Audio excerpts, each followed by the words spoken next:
Hello everybody, in this tutorial I'm going to show you how to extract and make seeds in ICARUS. First of all, go to the tech tree, tier 1, and find the seed extractor. Once you have it researched, go to the crafting and craft your seed extractor. Once it's done, just right click and deploy, then press F to interact. You can put inside some produce like corn or wheat, pumpkin, watermelons.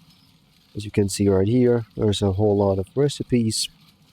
And once it's done, there's my recipe, 3 corns for 1 corn seed.